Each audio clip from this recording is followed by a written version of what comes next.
Welcome to a new video.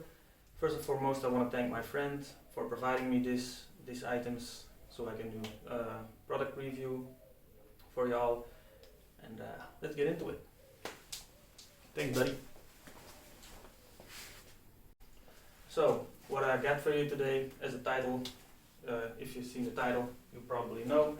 Today we're talking about the Streamlight TLR RM2 weapon light. So, what's in the box? This is the box. Nice box, nobody cares. What's in the box? You have the weapon light itself.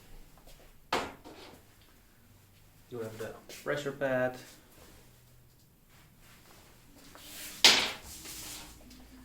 A nice sticker. Small thingy. A manual. Two of these rail mounts. And these. These are keys depending on which rail system you have. You can put it in the under. You can mount them there in the light. So this weapon light is nice and sturdy on your rail system, and if you're shooting, it would not. The recoil will not have an impact on the weapon. So make sure you use the correct key. Dimension wise, let me check my board. The height of this thing is 3 centimeters, the length is 11.8 centimeters, the width of the thing is 3 centimeters, the pressure pad is 7.5 centimeters, and the cable length is 20 centimeters roughly. Then, this light has a lumen of 1000 and a candela of 10,000. And for some people that have no idea what candela means, it's actually the intensity of your focal beam. And let me show you. This light. This is the focal beam. Whoop. And compared to another light.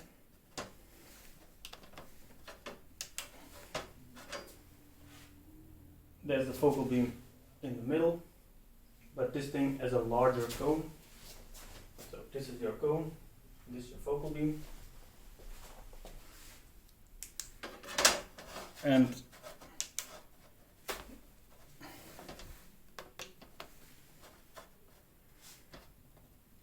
comparing them next to each other, this has 10,000.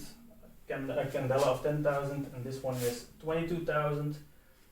This cone is smaller, but like I mentioned, this is more CQB friendly than this, because if I'm in a CQB situation,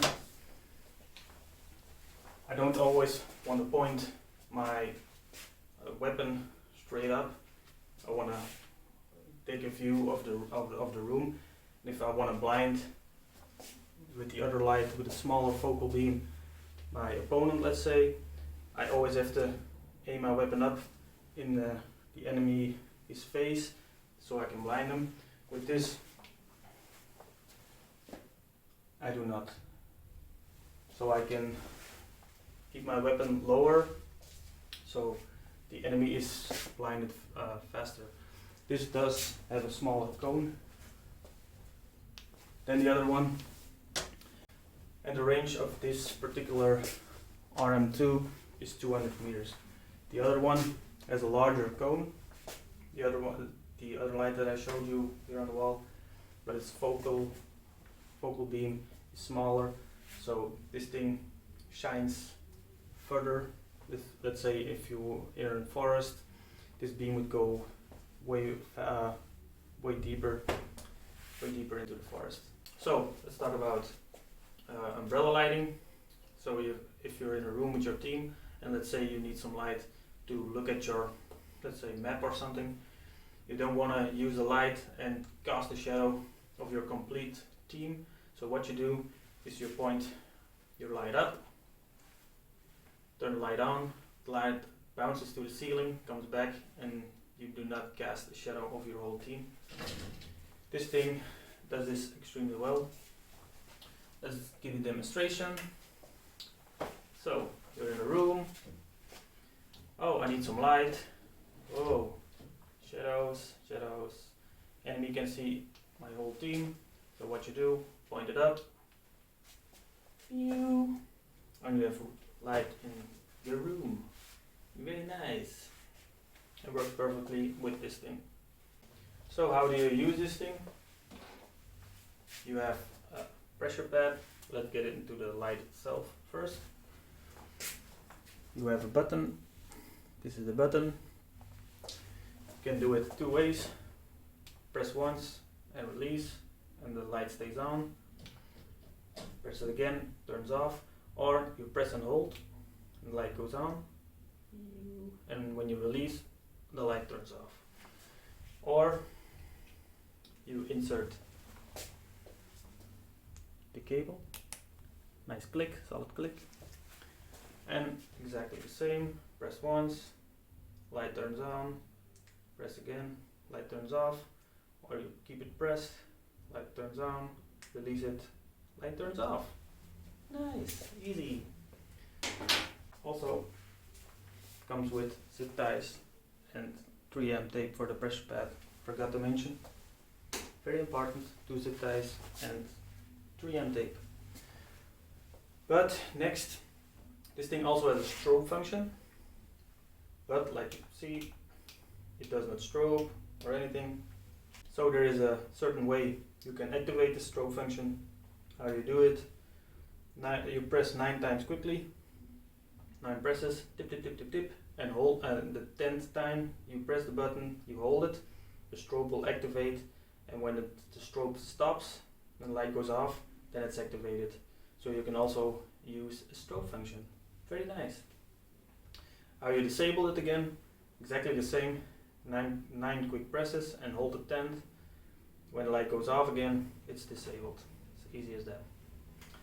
And very nice to mention, this thing comes with a lifetime warranty.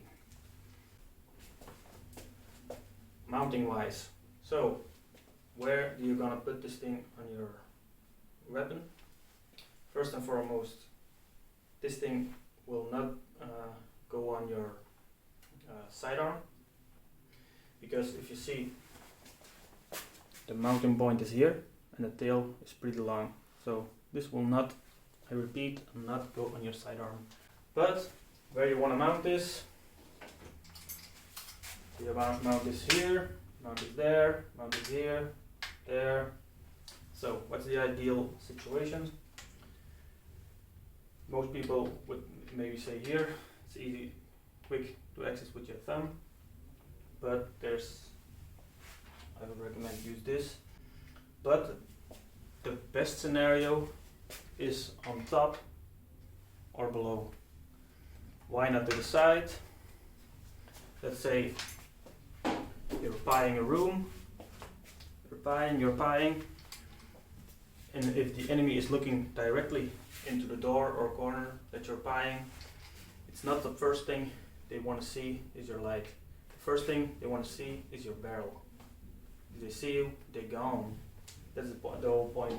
If you're mounting it to the side, it's the first thing, otherwise it's the first thing they see.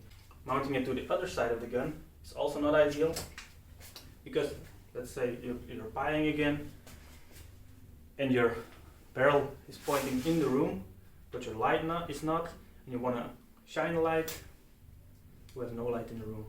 You're just shining in the corner. So ideally, it's best to mount it on top or below.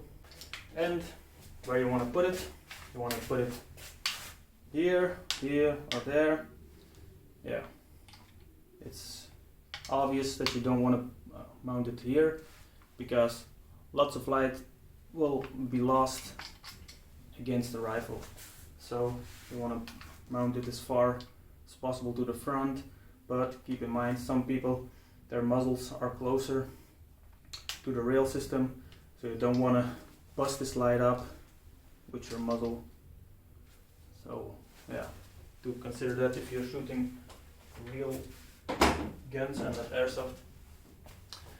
And the last thing that I want to mention, this thing runs on CR123A batteries, and also if you shine it for an amount of time, it gets pretty hot, this thing. So small detail, but you never know if that's important to you. So that's a quick review of the TLR RM2 from Streamlight.